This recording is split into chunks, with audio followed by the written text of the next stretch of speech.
पूर्णमिदं पूर्णात् पूर्णमुदच्यते पूर्णस्य पूर्णमादाय पूर्णमेवावशिष्यते। ॐ शान्ति शान्ति शान्तिः। ॐ गुरुर्ब्रह्मा गुरुर्विष्णुर्गुरुर्देवो महेश्वरः गुरुसाक्षात् परं ब्रह्म तस्मै श्रीगुरवे नमः। शङ्करं शङ्कराचार्यं केशवं बादरायणं सूत्रभाष्यकृतौ वन्दे भगवन्तौ पुनः पुनः। ईश्वरो गुरुरात्मेति मूर्तिभेदविभागिने व्योमवद्व्याप्तदेहाय दक्षिणामूर्तये नमः। सदाशिवसमारम्भां शङ्कराचार्यमध्यमाम् अस्मदाचार्यपर्यन्तां वन्दे गुरुपरम्पराम्। ॐ यो ब्रह्माणं विदधाति पूर्वं यो वै वेदांश्च प्रहिणोति तस्मै तं हदेवमात्मबुद्धिप्रकाशं मुमुक्षुर्वै शरणमहं प्रपद्ये। ॐ शान्ति शान्ति शान्तिः। ॐ असतो मा सद्गमय तमसो मा ज्योतिर्गमय मृत्योर्मामृतं गमय। ॐ शान्ति शान्ति शान्तिः।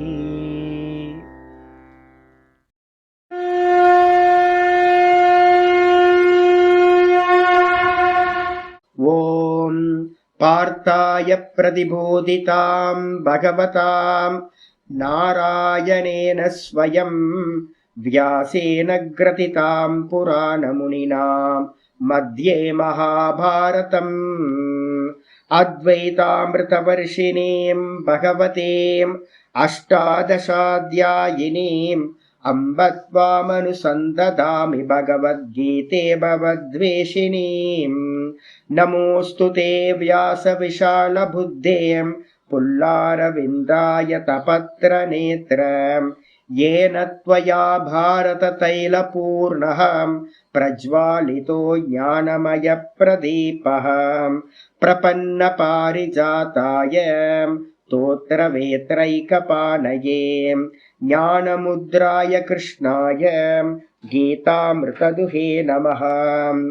वसुदेवसुतं सर्वोपनिषदो गावः दोग्धा गोपालनन्दनः पार्थो वत्ससुधीर्भोक्तां दुग्धं गीतामृतं महत्। वसुदेवसुतं देवं कंसचाणूरमर्दनं देवकी परमानन्दं कृष्णं वन्दे जगद्गुरुं।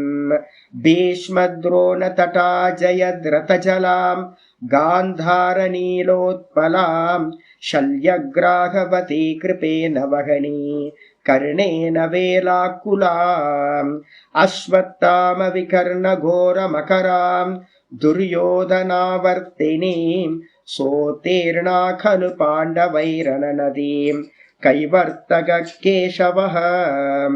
पाराशर्यवचः सरोजममलं गीतार्थगन्धोत्कटं नानाख्यानककेसरं हरिकथां सम्बोधनाबोधितम्। लोके सज्जनषट्पदैरहरहः पेपेयमानं मुदा भूयाद्भारतपङ्कजं कलिमलं प्रध्वंसिनः श्रेयसे। मूकं करोति वाचालं पङ्गुं लङ्घयते गिरिं यत्कृपातमहं वन्दे परमानन्दमाधवम्। यं ब्रह्मा वरुणेन्द्ररुद्रमरुतः स्तुन्वन्ति दिव्यैस्तवैः वेदैः साङ्गपदक्रमोपनिषदैः गायन्ति यं सामगाः ध्यानावस्थिततद्गतेन मनसां पश्यन्ति यं योगिनः यस्यान्तं न विदुःसुरासुरगणाः। देवाय तस्मै नमः, देवाय तस्मै नमः। श्रीकृष्णाय परमात्मने नमः। श्रीकृष्ण कृष्ण कृष्ण। ओम नारायण परो व्यक्तात् अंडमव्यक्त संभवम् अंडस्यान्तस्त्विमे लोकाः सप्तद्वीपा च मेदिनी। ஓம். எல்லாருக்கும் நமஸ்காரம். நம்ம பார்த்துக்கிட்டு இருக்கிறது பகவத்கீதையில 2வது சாப்டர் சாங்கிய யோகம் பார்த்துக்கிட்டு இருக்கோம். முக்கியமான ஸ்லோகம் வந்திருக்கும் 21வது ஸ்லோகம். வேதா விநாசினம் நித்யம் யயேனமஜம் அவ்யயம் கதம் சபுருஷ பார்த்த கம் தாத்தயதி ஹந்திகம். இந்த ஆத்மாவை ஏனம் அப்படின்னா இந்த ஆத்மாவை, ஆத்மானா திரும்ப திரும்ப தேகத்தோடு சேர்ந்து புரிஞ்சுக்க கூடாது. ஆத்மான்றது வெறும் நான், தேகாதிகள் இல்லாத நான். இந்த வெறும் நான் அப்படின்னு சொல்றது இன்னும் நமக்கு அனுபவத்துல இல்லை. சொல்றோம், சப்தமா சொல்றோம். நம்ம அனுபவம் எல்லாமே தேகத்தோடு சேர்ந்துதான் இருக்கு. அப்போ இந்த ஆத்மாவை தேகத்தோடு சேர்ந்து அறியக்கூடாது. தேகத்தோடு சேர்ந்து அறிஞ்சிங்கன்னா அது எப்படிப்பட்டது? நாசத்தை அடையக்கூடியது. அப்போ நானை எப்படி அறியணும் அப்படின்னா இந்த ஏனம் ஆத்மானம், இந்த ஆத்மாவை அவிநாசினம் வேத, அவிநாசி என்று பாத்தீங்கன்னா அறிந்து கொள்ள வேண்டும்.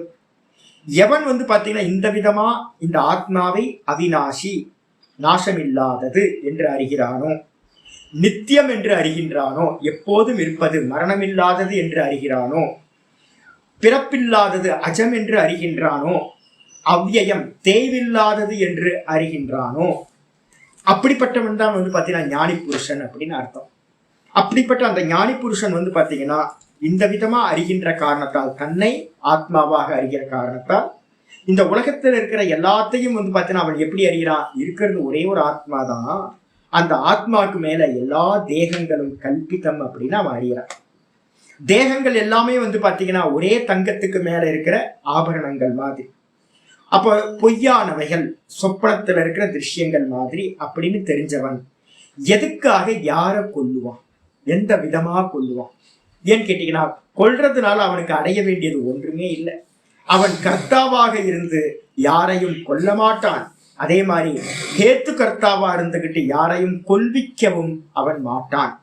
அப்ப அதான் கேள்வி கேட்குது, அவன் யாரை கொல்லுவான்? எவ்விதமாக இன்னொருத்தரை கொல்விப்பான் அப்படின்னு கொஸ்டின் பண்ணுது.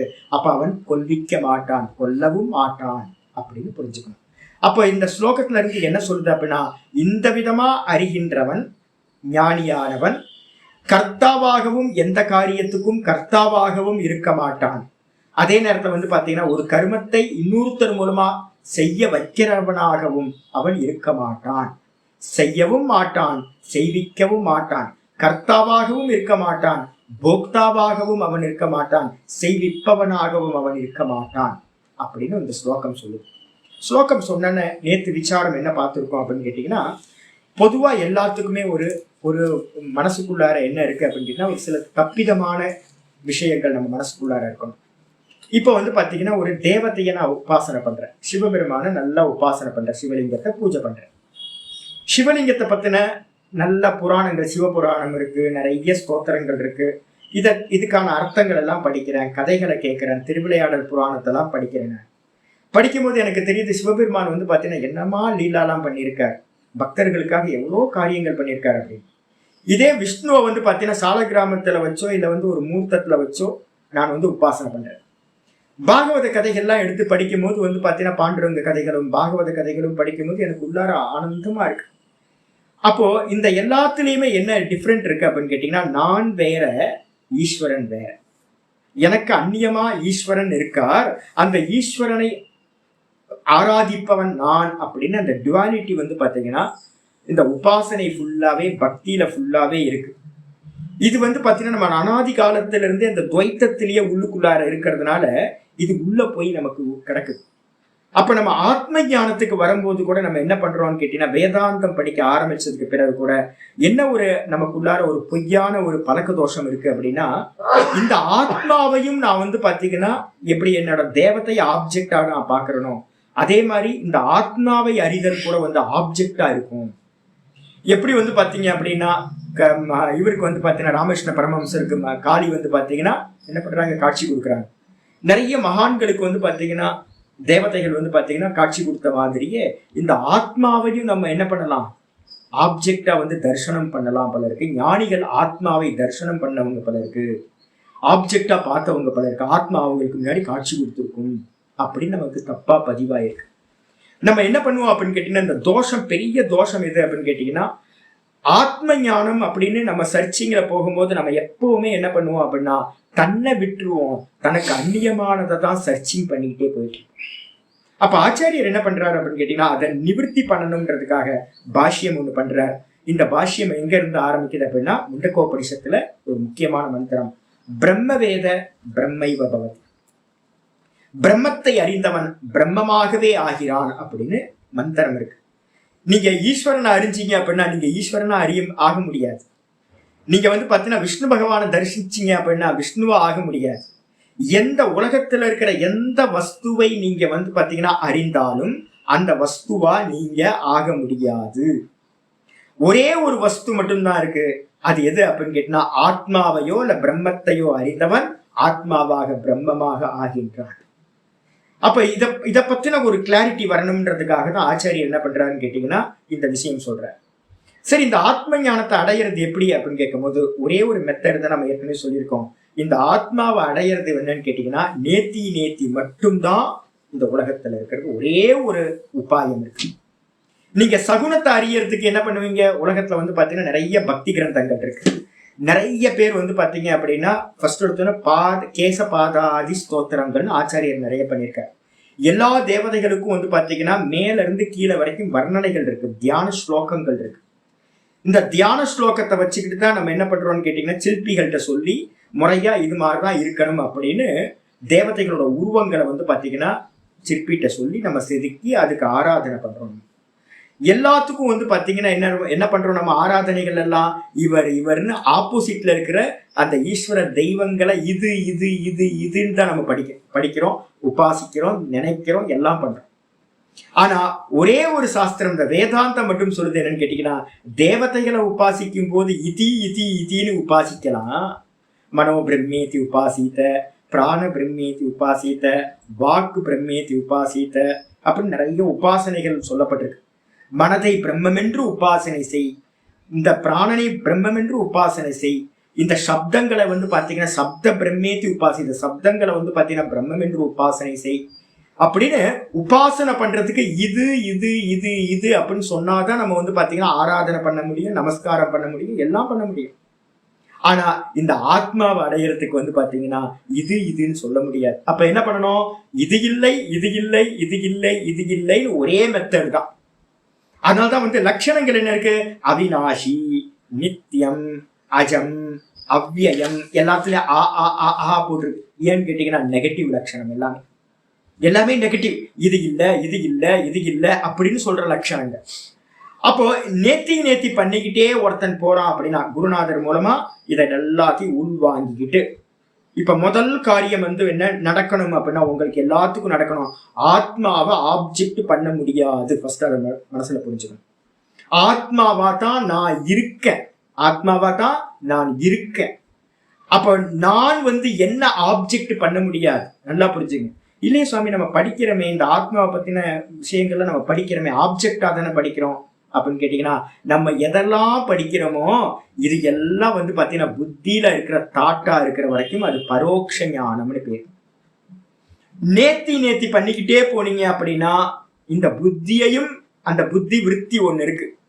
நம்ம அதனாலதான் வந்து பாத்தீங்கன்னா இங்க ஆச்சாரியர் நேற்று பாஷ்யத்திலேயே சொல்லியிருக்காரு, புத்தி விருத்தி பொய். இந்த சாஸ்திரத்தினால உங்களுக்கு வந்து பாத்தீங்கன்னா அகம் பிரம்மாஸ்மின்னு ஒரு விருத்தி உண்டாகும், அகண்டாக்கார விருத்தின்னு பேரு. அது புத்தியில இருந்து உண்டாகக்கூடிய ஒரு தாட்டு. ஆனா அந்த தாட்டு என்ன பண்ணும் அப்படின்னு கேட்டீங்கன்னா, இந்த தேகாதிகளை எல்லாத்தையும் நான் இல்லை அப்படின்னு நாசம் பண்ணும். அகம் பிரம்மாஸ்மின்னு திரும்ப சொல்ல திரும்ப அதை சிந்தனை பண்ண நான் தேகம் இல்லை, நான் மனசு இல்லை, நான் புத்தி இல்லைன்னு இன்டைரக்டா அதுக்கு அர்த்தமாயிட்டே இருக்கு. அப்ப நான் பிரம்மம்னு சொல்லக்கூடிய அந்த தாட்டும் கூட வந்து பாத்தீங்கன்னா ஒரு தாட்டா இருந்தாலும் கூட அதுவும் பொய் தான். அதுவும் பொய்யா இருக்கு. பேய் கனவு கண்டு வந்து பாத்தீங்கன்னா நான் எங்க வேக்க பாக்குறேன், ஜாகிரதத்துக்கு வந்தேன். பொய் கனவு வந்து பாத்தீங்கன்னா பேய் கனவு. பேய் என்ன பண்ணிடுச்சு, கனவுல வந்த பேய் கனவையே என்ன பண்ணிடுச்சு, இல்லாம பண்ணி தானும் இல்லாம போச்சு. நான் விரிச்சுக்கிட்டேன். அதே மாதிரி இந்த அகம் பிரம்மாஸ்மின்ற தாட்டும் கூட வந்து பாத்தீங்கன்னா புத்தியில இருந்து உதயமானது. அந்த புத்தியை என்ன பண்ணும், புத்தியையும் நாசம் பண்ணி அந்த தாட்டும் இல்லாம போயிட்டு நமக்கு வந்து பாத்தீங்கன்னா சொரூபத்துல விழிப்பை உண்டாக்கிவிடும். அப்ப நானா இருக்க முடிய நான் என்னை ஆப்ஜெக்டா அறிய முடியாது. அப்ப நான் தியானம் பண்ண போறேன் அப்படின்ட்டு யாராவது உட்கார்ந்து கண்ண மூடி உட்கார்ந்துட்டு சர்ச்சிங் எதையாவது தேடினீங்க அப்படின்னா ஏதாவது நடக்கும், எதையாவது நான் தரிசனம் பண்ணணும் அப்படின்னு ஏதாவது உங்களுக்குள்ளார ஒரு எண்ணம் உண்டாச்சுன்னா நீங்க வேதாந்தத்தை தப்பா புரிஞ்சிருக்கீங்கன்னு அர்த்தம். அப்போ கண்ணமூடி உட்கார்ந்து என்ன பண்ண வேண்டியிருக்கு அப்படின்னு கேட்டீங்கன்னா, கண்ணமூடி உட்கார்ந்து எந்த தாட்டு வந்தாலும் இந்த தாட்டு வந்து பாத்தீங்கன்னா அதுக்கு ஒரு விஷயம் ஆப்ஜெக்ட் இருக்கும். முட்டிக்கால் வலிக்குது அப்படின்னு ஜாய் பெயின் வருது, அங்க சத்தம் கேட்குது, இங்க யாரோ இருமுறாங்க, காத்தடிக்குது, மழை பெய்யுது அப்படின்னு வெளியில இருக்கிற ஏதாவது ஒரு தாட்டு வந்துகிட்டே இருக்கும். அது எல்லாம் பொய்யானது அப்படின்னா அது இல்லை அது இல்லை அது இல்லைன்னு எல்லாத்தையும் வந்து பார்த்தீங்கன்னா நேர்த்தி பண்ணிக்கிட்டே இருக்கிறது. அது பின்னாடி போகாம நேர்த்தி பண்ணிக்கிட்டே இருந்தா இது பொய் இது பொய் இது பொய். நேர்த்தி பண்றதுன்னா அதுதான், இது பொய் இது பொய் இது பொய்ன்னு திரும்ப திரும்ப திரும்ப எந்த தாட்டு வந்தாலும் சொல்லிக்கிட்டே இருக்கிறோம் அப்படின்னா கண்ணை மூடி உட்கார்ந்து இதான் ஆத்ம தியானம். ஆத்ம தியானம்ன்றது ஒன்னு ஆப்போசிட்ல இருக்கிற தேவத்தைய உபாசனை பண்ற மாதிரி இல்லை. அது நல்லா புரிஞ்சுக்கணும். அப்ப ஆச்சாரியர் என்ன பண்ணிட்டாருன்னு கேட்டீங்கன்னா, இந்த பூர்வ பக்ஷி வந்து பாத்தீங்கன்னா சிஷ்யன் என்ன கேட்கிறான் அப்படின்னு கேட்டீங்கன்னா, இந்த ஞானி புருஷன் இடத்துல வந்து பாத்தீங்கன்னா யாரை கொல்வான் யாரை கொல்விப்பான் அவன் அப்படின்னு அவன் இடத்துல கர்த்திருவம் சம்பவிக்காது, ஹேத்து கர்த்திருவமும் சம்பவிக்காது அப்படின்னு மந்திரத்துல கிருஷ்ண பரமாத்மா சொல்லிட்டார். சொன்ன மாத்திரத்துல பூர்வபக்ஷிக்கு ஒரு சந்தேகம். என்ன சந்தேகம் கேட்கிறான்னா, ஒரு தூணை நான் பார்க்கறேன். தூண் வந்து பாத்தீங்கன்னா நல்ல மரத்தூணோ இல்ல வந்து காங்கிரீட் தூணோ நமக்கு முன்னாடி இருக்கு. அந்த தூண் எப்படி இருக்கு அப்படின்னு கேட்டீங்கன்னா அசையாம ஸ்திரமா இருக்கு. நான் சொல்றேன் இந்த தூண் அசையவில்லை அப்படின்னு நான் சொல்றேன். அதை அறிகின்ற நான் எப்படி இருக்கேன், ஜி இந்த தூண் நல்லா இருக்குல்ல அப்படின்னு கையை ஆட்டி காலை ஆட்டி வாயில பேசி சலனம் படுறேன். அதை அறிகின்ற என்னிடத்துல சலனம் இருக்கு, ஆனா அந்த தூண்ல வந்து பாத்தீங்கன்னா எந்த சலனமும் இல்லை. அப்ப தூண் எப்படி இருக்குன்னு கேட்டீங்கன்னா நிர்விகாரமா அவிக்கிரியமாக இருக்கிறது. விகாரம் இல்லாம மாறுபாடு இல்லாம அச்சலமா அந்த தூண் இருக்கு. அதை அறிகின்ற நான் எப்படி இருக்கேன், சலனத்தோட இருக்கேன். அதே மாதிரி இந்த ஆத்மான்றது வந்து பாத்தீங்கன்னா அவிக்கிரியம். ஆத்மாக்கு லட்சணங்கள் அவிநாசி, நித்தியம், அஜம், அவ்யயம், இது மாதிரி லட்சணங்கள்லாம் நம்ம படிக்கிறோம். படிச்ச மாத்திரத்துல ஒரு தூண் எப்படி இருக்கோ அதே மாதிரி வந்து பாத்தீங்கன்னா இந்த ஆத்மா அசையாதது நிர்விகாரம் அப்படின்னு படிச்சு, ஆனா அதை அறியறவன்ட்ட என்ன இருக்கு, தூணை அறியறவன் எப்படி சலிக்கிறானோ அவன்கிட்ட விகாரம் இருக்கோ அதே மாதிரி ஆத்மாவை அறிபவன் இடத்துலையும் கர்மங்கள் சம்பவிக்கும், அவனிடத்துல எல்லாமே சம்பவிக்கும், விகாரப்படுவான் அப்படின்னு பூர்வபக்ஷி சிஷ்யன் கேட்கிறான். கேட்டோட இதுதான் தப்பு. மற்ற எல்லா விஷயத்தையும் உலகத்தில் இருக்கிற எந்த விஷயத்தை நீங்க அறிஞ்சாலும் அறிபவன் ஒருத்தன் தனியா இருக்கணும், அறியப்படும் வஸ்து அப்படின்னு ஒண்ணு தனியா இருக்கு. தூண அறிங்க இல்ல உலகத்துல இருக்கிற எந்த வஸ்து அறிஞ்சாலும் அறிபவன் வேற, அறியப்படும் வஸ்து வேற, திரஷ்டா வேற, திருஷ்யம் வேற. ஆனா வந்து பாத்தீங்கன்னா இந்த ஆத்ம ஞானத்துல அப்படி இல்லை. ஆத்ம ஞானத்துல வந்து பாத்தீங்கன்னா அறிபவன் ஒரே ஒரு ஆள் தான். அவன் தான் வந்து பாத்தீங்க அப்படின்னா என்ன பண்ணிருக்கான், எல்லா தேகங்கள்லயும் வந்து பாத்தீங்கன்னா அறிபவனா இருக்கான். ஒரே அறிவு தான். அப்ப தேகம் அறிவா அப்படின்னு கேட்டீங்கன்னா தேகத்துக்கு அறியிற தன்மை இல்லை. அப்ப நம்ம என்ன பண்ண போறோம், நேர்த்தி பண்ணும் போதே வந்து பாத்தீங்கன்னா நான் என்ன பண்றேன், இந்த கையில வந்து பாத்தீங்கன்னா உணர்ச்சி இருக்கா அப்படின்னு கேட்டீங்கன்னா உணர்ச்சி இருக்கு. ஆனா இந்த தேகத்துல இருந்து நான் போயிட்டேன் அப்படின்னா இந்த தேகத்துக்கு உணர்ச்சி இருக்காது. அப்ப இந்த தேகத்துல இருக்கிற உணர்வு எதோட சம்பந்தப்பட்டது அப்படின்னு கேட்டீங்கன்னா நானோட சம்பந்தப்பட்டது. நான் இருக்கிற வரைக்கும் தான் இந்த தேகம் அறிகிற தன்மை இருக்கு.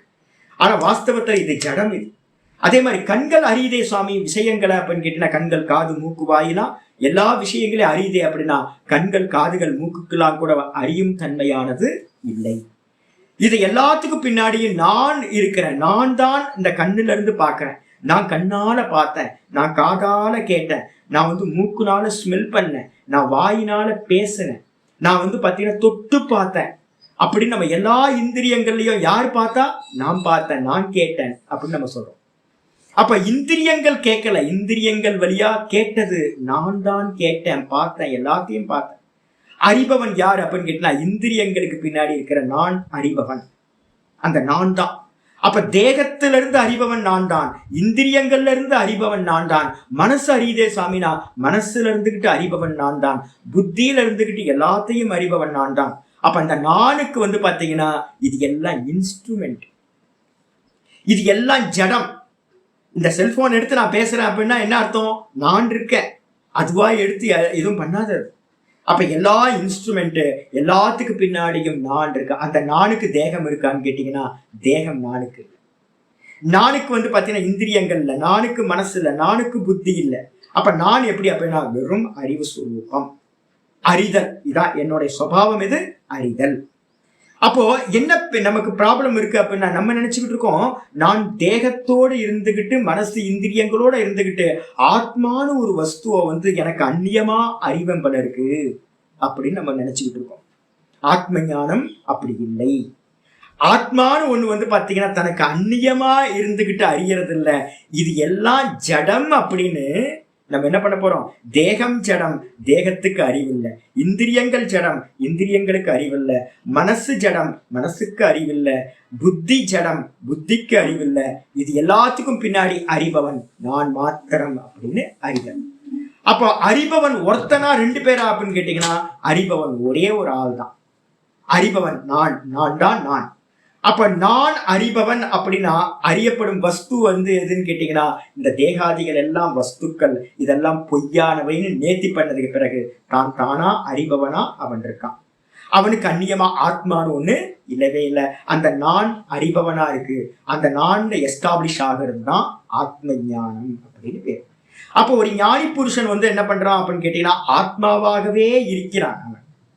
அவன் தேகாதிகளா இல்லை. ஏன்னா தேகாதிகள் நான் இல்லை அப்படின்னு அவன் எல்லாத்தையும் நீக்கி நீக்கி நீக்கி நீக்கி கடைசியில தான் தானா நின்னாச்சு.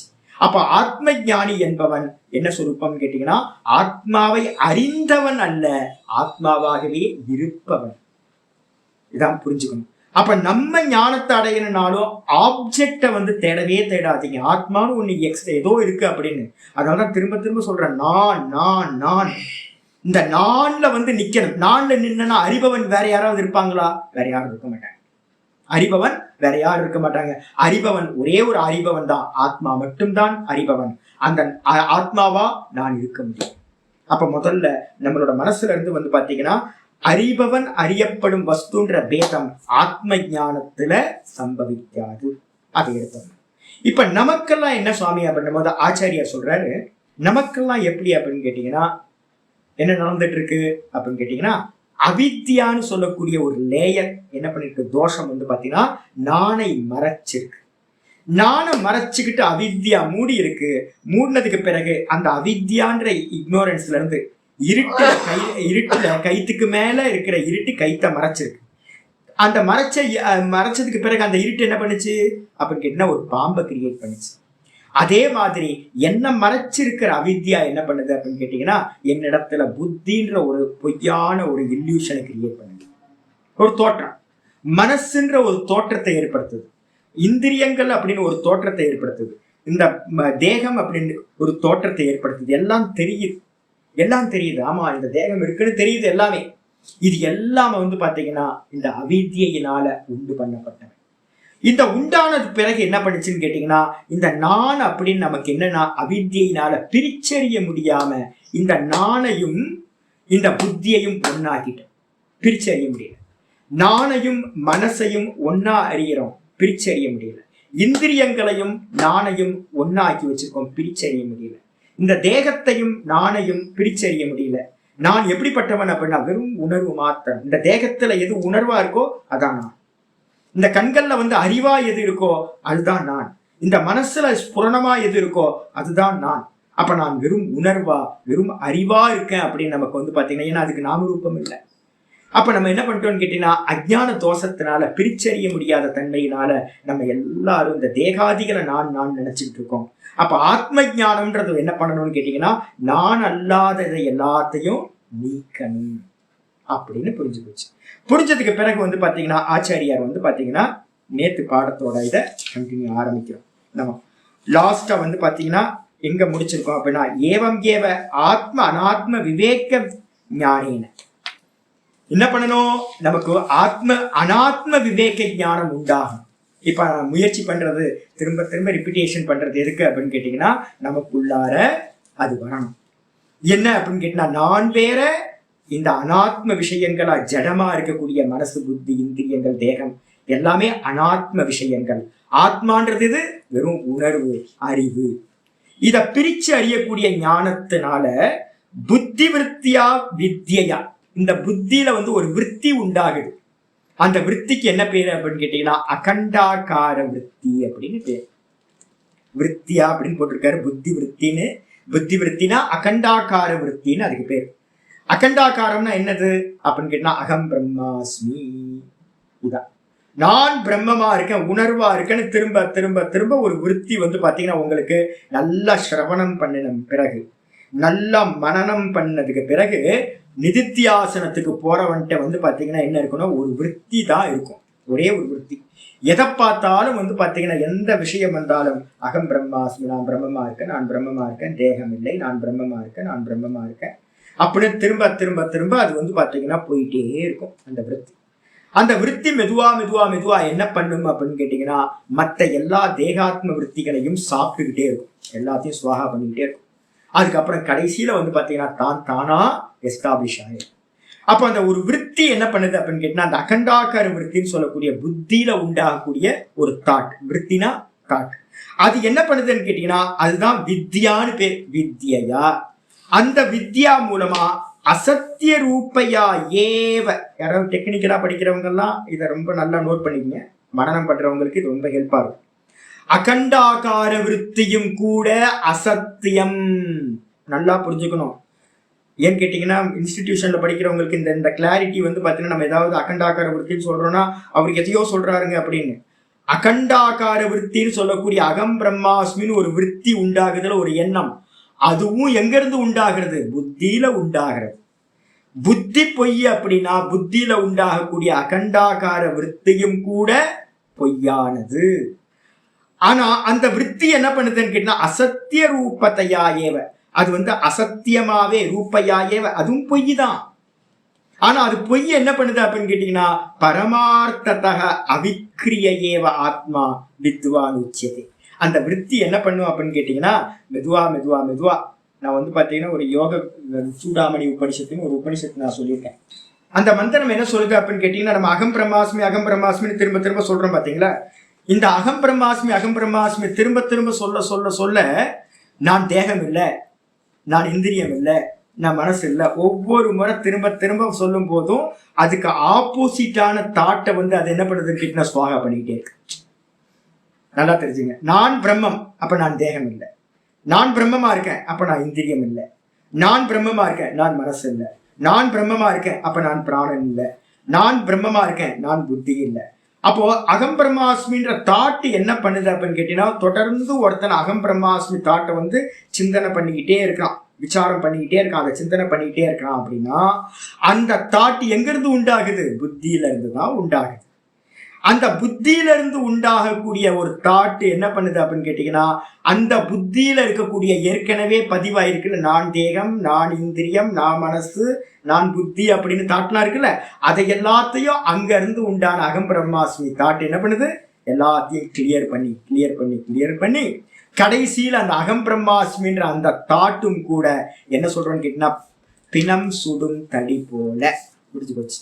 அது எல்லாத்தையும் எரிச்சிட்டு தானும் இல்லாமல் போயிடுச்சு அப்படின்னா மிச்சம் என்ன இருக்குன்னு கேட்டீங்கன்னா வெறும் அகம்னு வெறும் கேவலம் உணர்வு மாத்திரமா அந்த வித்வான் இருப்பான். இததான் இங்க சொல்லுது. இந்த விருத்தியும் புத்தி விருத்தியும் கூடிய அசத்திய ரூபையா ஏவ, இந்த புத்தி விருத்தியில உண்டாகக்கூடிய அகண்டாகார விருத்தியா இருக்கக்கூடிய அகம் பிரம்மாஸ்மின்ற விருத்தியும் கூட பொய்யாகவே இருந்தாலும் கூட பொய்யானது தான் ஏவகாரம் போடுது. பரமார்த்தத்தக அப்ப பரமார்த்த தத்துவத்துல அவன் எப்படி பண்றான் அப்படின்னு கேட்டீங்கன்னா, அவிக்கிரியேவ ஆத்மா. இந்த ஆத்மா என்ன ஆகுதுன்னா வேக்கப் பண்ணி விடுது. வெறும் அவிக்கிரியமா, எந்த சலனம் இல்லாதவனா இவன் ஆகின்றான். நானா இவன் எஸ்டாப்ளிஷ் ஆகிறான். அப்ப வித்வான் என்ன ஆயிட்டான்? புத்தியும் இல்லாதவனாக வெறும் ஆத்மஸ்வரூபம் ஆயிட்டான். அப்ப பிரம்மத்தை அறிந்தவன் பிரம்மமாகவே ஆகின்றான், வேறாக இல்லவே இல்லை. ஏன் சுவாமி அப்படின்னு கேட்டீங்கன்னா, ஒரு மந்திரம் நம்ம ஏற்கனவே லட்சணம் பார்த்திருக்கோம். அப்பிரமேயகன்னு ஒரு லட்சணம் பார்த்திருக்கோம் இந்த ஆத்ம தத்துவத்துக்கு.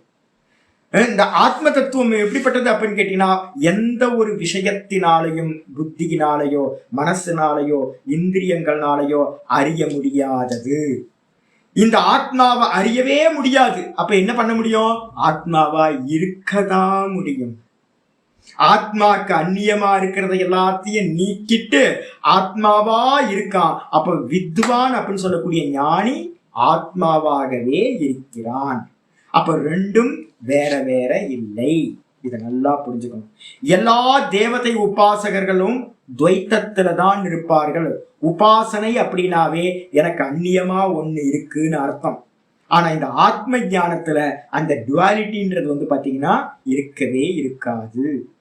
பிணம் சுடும் தடி போல இந்த புத்தி விருத்தி உண்டாயி அது என்ன பண்ணுன்னு கேட்டீங்கன்னா, எல்லாத்தையும் நாசம் பண்ணிட்டு தானும் நாசமா போயிடும். புத்தியும் இருக்காது அந்த இடத்துல. வெறுமனே அகம் அகம் அகம்னு உச்சம் இல்லாம நான் மாத்திரம் இருக்கு. இதுதான் ஞானம். இதோட சொன்னதுக்கு பிறகு அப்போ இந்த பிரம்மத்துல வந்து பாத்தீங்கன்னா, பிரம்மம் வேற ஆத்மா வேற, இந்த ஞானி வேற இல்லவே இல்லை. ஆத்மா பிரம்மத்தை அறிந்தவன் பிரம்மமாவே இருக்கான், ஆத்மாவை அறிந்தவன் ஆத்மாவாகவே இருக்கிறான். அப்ப பிரம்மத்துக்கு என்ன லட்சணங்கள், ஆத்மாக்கு என்ன லட்சணங்கள் இருக்கோ அது எல்லாம் அதை அறிந்தவனுக்கும் உண்டாகும். அப்ப ஒரு ஞானி புருஷன்ட்ட போய் நீங்க கர்த்தாவான்னு கேட்டா என்ன சொல்லுவான்? நான் கர்த்தா இல்லை. நீங்க போக்தாவான்னு சொன்னீங்கன்னா நான் போக்தா இல்லை. எனக்கு 6 விதமான ஷட்விகாரங்களும் எனக்கு இல்லை, நான் வெறும் உணர்வா இருக்கிறேன் சொல்லுவானா? சொல்ல முடியாது. யார்கிட்ட சொல்லுவான்? அவன் பாட்டுக்கு மௌனமா இருக்க வேண்டியது. அது அதுவா இருக்கும் அப்படின்னு நம்ம சொல்றோம். அப்போ இன்னைக்கு பாட்டம் ஆரம்பிக்குது. விதுஷக சர்வ கர்ம அசம்பவ வச்சனாத். வித்வான் இடத்துல இப்ப முக்கியமான விஷயத்துக்கு வந்துட்டோம். வித்வான் இடத்துல வந்து பாத்தீங்க, வித்வானும் அந்த வித்வானா ஞானி, ஞானியும் அந்த ஆத்மாவும் ரெண்டு ஒண்ணு. செப்பரேட் பண்ணாதுங்க. ஆத்மாவை அறிந்தவன் ஆத்மாவாகவே ஆகிறான், ரெண்டு வேற வேற இல்லை.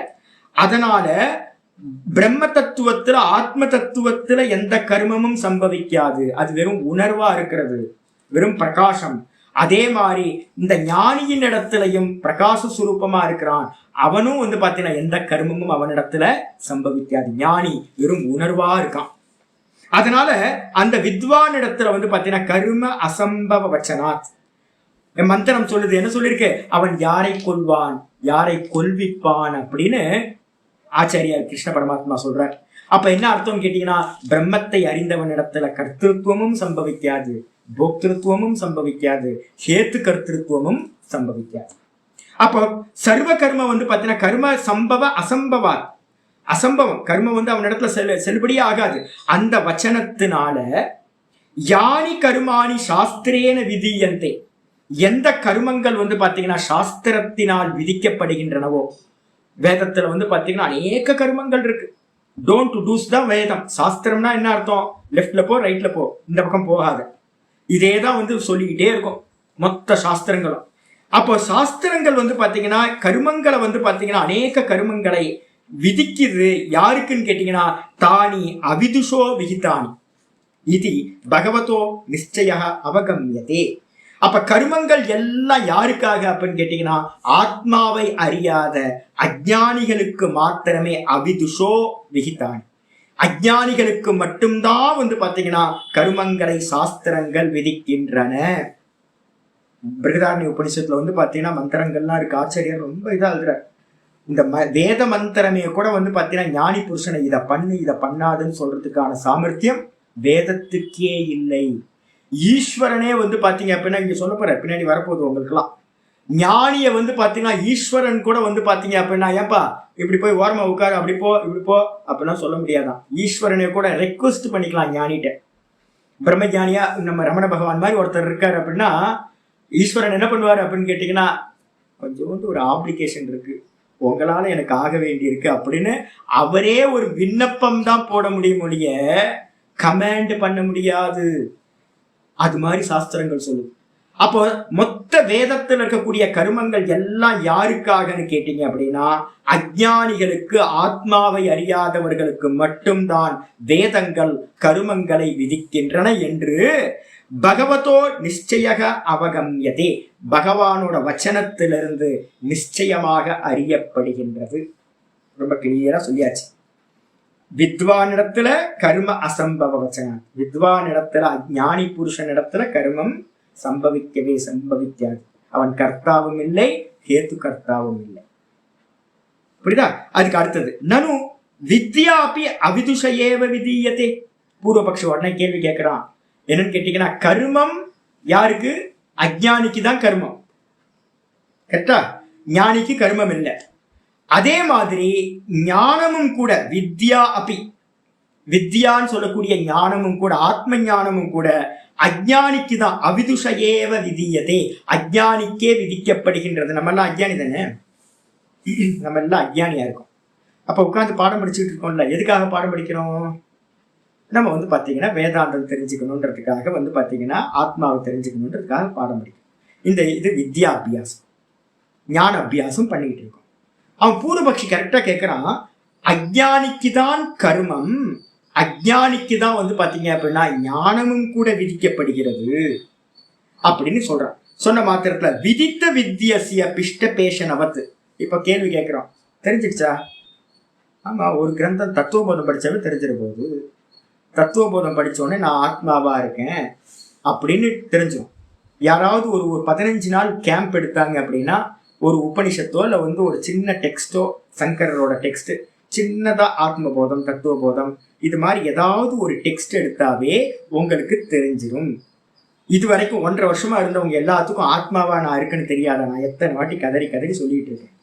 அப்போ எல்லாத்துக்கும் நிறைய விஷயங்கள் போச்சு. நேற்று ஒரு அம்மா பேசினாங்க, சுவாமி நல்லா நீங்க சொன்னது நல்லா புரிஞ்சு போச்சு சார். புரியும், என்கிட்ட கத்தி கதறி சொல்றான்ல, நல்லா தெரியும், உங்க எல்லாத்துக்கும் நல்லா புரியும். நான் ஆத்மாவா இருக்கேன், நான் தேகம் இல்லை, மனசு இல்லை, புத்தி இல்லை, இந்திரியம் இல்லை, நல்லா தெரியும் எல்லாத்துக்கும். ஏன்னா இத்தனை வாட்டி சொல்லியும் தெரியலன்னா என்ன அர்த்தம்? தமிழ்ல தானே சொல்லிட்டு இருக்கேன், கண்டிப்பா தெரியும். அப்ப கண்டிப்பா தெரியும். அப்ப நான் கேட்கிறேன், தெரிஞ்சாச்சு இல்ல, எதுக்கு திரும்ப திரும்ப படிக்கிறீங்க? சாமி நீங்க ஏன் 20 வருஷமா இந்த பாடத்துக்கு பின்னாடியே சுத்திக்கிட்டு இருக்கீங்க? ஏன் சாமி அரைச்சமாவே அரைச்சிக்கிட்டு இருக்கீங்க? வார்த்தை பாருங்க, கரெக்டா ஆச்சாரியர் யூஸ் பண்றாரு. என்ன யூஸ் பண்றாரு அப்படின்னா விதித்த வித்யசிய பிஷ்டபேஷனவத்து. எப்படி அப்படின்னு கேட்டீங்கன்னா, ஒருத்தர் இந்த ஆத்மாவா நான் இருக்கேன், எனக்கு அந்நியமா இந்த தேகாதிகள் வேற அப்படின்னு ஒரு குரு மூலமா தெரிஞ்சுக்கிட்டாரு அப்படின்னா என்ன பண்ணணும்? திரும்ப திரும்ப படிக்கணுமா? அநேக கிரந்தங்களை அபியாசம் பண்ணணுமா? திரும்ப திரும்ப பிரஸ்தான தெரியும்னு ஏன் சுவாமி இவ்வளோ லென்த்தா பேசிக்கிட்டே போறீங்களே சாமி, எதுக்கு பாத்தீங்கன்னா பேசணும்? போதும் இல்ல, ஒரே ஒரு பேஜ், நீ ஆத்மாவா இருக்க, மற்றதெல்லாம் அனாத்மாவா இருக்கு, பொய்யா இருக்கு அப்படின்னு சொன்னா போதுமே. திரும்ப திரும்ப எதுக்கு பாத்தீங்கன்னா அரைச்சமாவையே அரைக்குங்க. பிஷ்ட பேஷனவது, பிஷ்ட பேஷனம்னா அரைச்சமாவை அரைச்சுக்கிட்டே இருக்கீங்க. கேள்வி வருது, அரைச்சமாவை உங்களுக்கெல்லாம் டவுட் வரும். நிறைய பேருக்கு என்னன்னு கேட்டீங்கன்னா, சாமி ஏன் போர் அடிக்காம சொல்றாரு? என்னோட ஆச்சாரியார் இன்னும் பாடம் எடுத்துட்டு இருக்காரு. யோசிச்சு பாருங்க, என்னோட ஆச்சாரியார் இன்னும் பாடம் எடுத்துட்டு இருக்கார். சங்கரர் பாத்தீங்க அப்படின்னா சர்வ வேதாந்த சித்தாந்த சார சங்கிரகம்னு ஒரு புக் இருக்கு. 2500 ஸ்லோகம். இப்ப நம்ம 700 ஸ்லோகம் படிச்சுட்டு இருக்கோம். இதுக்கே பாத்தீங்கன்னா தண்ணி குடிக்க வேண்டி இருக்கு கூட சொல்றதுக்கு. ஐயோ என்னடா இவ்வளோ ஸ்லோகத்தை சொல்லி வச்சிருக்காரு பகவான் அப்படின்னு. ஆச்சாரியார் எழுதியிருக்க கிரந்தம் ஒவ்வொன்றும் பார்த்தீங்கன்னா அவ்வளோ கிரந்தம் எழுதி வச்சிருக்காரு. அவருக்கு போர் அடிக்காது. யோசிச்சு பாருங்க, அவருக்கு போர் அடிக்காது. அரைச்சமாவே திரும்ப திரும்ப திரும்ப வேற வேற சப்தங்களை போட்டு திரும்ப திரும்ப அரைச்சிக்கிட்டு இருக்காரு. எல்லா வேதாந்திகளும் பார்த்தீங்கன்னா ஏகப்பட்ட புருஷர்கள் பார்த்தீங்கன்னா குருமார்கள் எல்லாம் திரும்ப திரும்ப அரைச்ச விஷயத்தை அரைச்சிக்கிட்டு இருக்காங்க. அதான் தெரிஞ்சு போச்சு இல்லைங்க, போய் வேற ஏதாவது வேலையை பார்க்க வேண்டியதானங்க. எப்படி அறிஞ்சவன் அறிஞ்சிட்டு அல்ல. என்னோட ஒரு RSSல பார்த்தீங்கன்னா என்னோட சுவாமி, என்னோட குருபாய் ஒருத்தர் இருந்தார், என் கூட படித்தவர். நல்ல ரொம்ப தீவிரமான தேசப்பற்று அவருக்கு, ரொம்ப நல்ல சோல், ரொம்ப அருமையான பரோபகாரம். அவர் என்ன பண்ணுவார் அப்படின்னு கேட்டீங்கன்னா, ஐயோ வாங்கியா தெரிஞ்சுக்கிட்டீங்கல்ல, 2 வருஷம் கோர்ஸ் முடிச்சிங்க, முடிச்சதுக்கு பிறகு என்ன பண்ணணும்? தெரிஞ்சுக்கிட்டீங்களா? ஆத்மான்னு தெரிஞ்சுக்கிட்டீங்களா? ஆமா தெரிஞ்சுக்கிட்டோம். வாங்க வந்து தேசத்துக்காக வேலை பண்ணாம நீங்க வந்து திரும்ப திரும்ப படிச்சுக்கிட்டே இருக்கீங்க அப்படின்னு கேட்டார். என்னோட சிஷ்யர் என்கிட்டயே படிச்ச ஒருத்தர் என்ன பண்றாருன்னா, நீங்க என்ன பண்ணிட்டு இருக்கீங்க, ரிவிஷன் தானே பண்ணிட்டு இருக்கீங்க, அதான் சொல்லி கொடுத்துட்டீங்களா, நான் படிச்சுட்டேன்ல அப்படின்னு அவர் வேலைக்கு போயிட்டார், வேற இடத்துக்கு போயிட்டார், சுத்திட்டு இருக்காரு, இப்போ ஊர் சுத்திட்டு இருக்காரு. இப்ப கேள்வி என்ன வருது அப்படின்னு கேட்டீங்கன்னா, ஒரு கிரந்தம் படிச்சாவே உங்களுக்கு ஆத்ம ஞானம் வந்தாச்சு, நான் ஆத்மாவா இருக்கேன்னு தெரிஞ்சாச்சு. தெரியாதவன் படிக்கட்டும். புதுசா உள்ள வந்து பாத்தீங்கன்னா எல்லா ஸ்டூடெண்ட்டும் ஒவ்வொரு பாடத்துக்கும் ஒவ்வொருத்தர் வந்துகிட்டே இருக்கட்டும். படிச்சவங்க எல்லாம் என்ன பண்ணுங்க, ஒரு டெக்ஸ்ட படிச்சோன்னா போயிட்டே இருங்க, போய் வேற ஏதாவது பண்ணுங்க. நல்ல ஐடியா இல்ல? திரும்ப திரும்ப கிளாஸ்ல உட்கார்ந்துகிட்டு இருந்தீங்கன்னா அரைச்சமாவ அரைக்கிற மாதிரி. அதனால வந்து பாத்தீங்கன்னா வேதாந்தம்னு சொல்லக்கூடிய அந்த ஞானம், ஆத்ம ஞானம், அஜ்ஞானம் இருக்கிற அஜ்ஞானிகளுக்கு தான் இது சொல்லப்பட வேண்டும். படிச்சவங்களுக்கே திரும்ப திரும்ப இதை அரைக்க கூடாது. கரெக்டு தானே? உங்களுக்கு நீங்க சொல்றது கரெக்டா சொல்றான் பாருங்க. விதித்த வித்யஸ்ய பிஷ்ட பேஷனவத்து வித்யா விதான ஆனர்த்தக்கியாத். ரொம்ப அருமை. தெரிஞ்சாச்சா? ஆமா தெரிஞ்சாச்சு. அதுக்கப்புறம் திரும்ப எதுக்கு படிக்கணும்? திரும்ப படிச்சீங்க அப்படின்னா வேஸ்ட்டுங்க. திரும்ப திரும்ப அதே தாங்க சொல்லிட்டு இருக்கு. என்கிட்ட வந்து கொஞ்ச நாள் பாடம் படிக்கிறதுக்கு ஒருத்தர் வந்தார். சாமி வந்து பார்த்தீங்கன்னா சொன்னதே சொல்றாரு அப்படின்ட்டு என்ன பண்ணிட்டாரு, மூட்டை கட்டி போயிட்டார். இப்போ என்ன பண்ணிட்டு இருக்காருன்னு கேட்டீங்கன்னா வேற காரியம் எல்லாம் பண்ணிட்டு இருக்காரு. ஊர்ல தேவையில்லாத காரியத்தெல்லாம் பண்ணிட்டு இருக்காரு. யாரெல்லாம் வந்து பார்த்தீங்கன்னா ஒரு கோர்ஸ் கம்ப்ளீட் பண்றோம் அப்படின்னா, ஒரு கோர்ஸ் கம்ப்ளீட் பண்ணோன்னு அவுத்து விட்டுருவாங்க. சின்மயா மிஷனா இருக்கட்டும், தயானந்த மிஷனா இருக்கட்டும், எங்கெல்லாம் கோர்ஸ் நடக்குதோ 2.5 வருஷம் 3 வருஷம் கோர்ஸ் நடக்கும். நடந்து முடிச்சோன்னே இப்போ என்னோட கூட படித்தவங்க வந்து 55 பேர் வந்து பார்த்தீங்கன்னா நாங்கள் பிரஸ்தான தரையை முடிக்கும் போது 55 பேர் முடிச்சோம். எல்லாம் முடிச்சதுக்கு பிறகு என்னன்னு கேட்டீங்கன்னா, எப்படா கோர்ஸ் முடியும், எப்படா முடியும், இந்த பிரம்மசூத்திரம் போகும் போகும் போகும் அப்படியே இழுத்துட்டு போயிட்டு இருக்கோம். அப்படியே பிடிச்சிட்டு ப்ரெஷர்ல நிற்பாங்க எல்லாரும். எப்படா அவுத்து விடுவாங்க கோர்ஸ் முடியுமோ, எல்லாத்தையும் விட்டு போய் பார்த்தீங்கன்னா கண்ட இடத்துக்கு சுற்றி வேற காரியம் பண்ணி முடிஞ்சு போச்சு. அவ்வளோதான். எங்க ஆச்சாரியர் சொல்ற, ஒரு 3 பேர்னா தேர்ந்தீங்களேப்பா அப்படின்ற. ஏன்னு கேட்டீங்கன்னா 55 பேர் படிச்சதுல ஒரு 3 பேர் 4 பேர் தான் அதை கேரி பண்ணிக்கிட்டு திரும்ப திரும்ப அதுலேயே இருந்துகிட்டு இருக்காரு. மீதி இருக்கிறவங்க எல்லாம் கோர்ஸ் முடிச்சதுக்கு அப்புறம் புக்கெல்லாம் தூக்கி கட்டி பரண மேல போட்டுட்டு கண்ட கர்மத்துல ஈடுபடுற. ஏன் அப்படின்னு கேட்டீங்கன்னா, இப்ப பூர்வபக்ஷி அதுதான் சொல்றான். படிச்சவன் வந்து பாத்தீங்கன்னா படிச்சுட்டான்ல, தெரிஞ்சிடுச்சுல, அகம் பிரம்மாஸ்மி போட்டோம். படிக்காதவன் வந்து பாத்தீங்கன்னா புதுசா படிக்கட்டும். எனக்கு சுத்தி பார்க்க வரவங்க எல்லாம் எதுக்கு அவர் திரும்ப திரும்ப அதையே பண்ணிக்கிட்டு இருக்காரு, பாடமே படிச்சுக்கிட்டு இருக்காரு, வேற வேலை இல்லையா அவருக்கு, இதையே பண்ணிக்கிட்டு இருக்காரு, அரைச்சமாவே அரைச்சிக்கிட்டு இருக்காரு, யூஸ்லெஸ் தானே, எதுக்கு திரும்ப திரும்ப அகம் பிரம்மாஸ்மி அகம் பிரம்மாஸ்மி அகம் பிரம்மாஸ்மி திரும்ப திரும்ப சொல்லிக்கிட்டே இருந்தீங்க அப்படின்னா வேஸ்ட் இல்லை, யூஸ்லெஸ் இல்லை. எதுக்கு திரும்ப திரும்ப ஒரே வச்சனத்தை திரும்ப திரும்ப காரியம் பண்ணணும் அப்படின்னு யூஸ்லெஸ் ஆனர்த்தக்கியம்.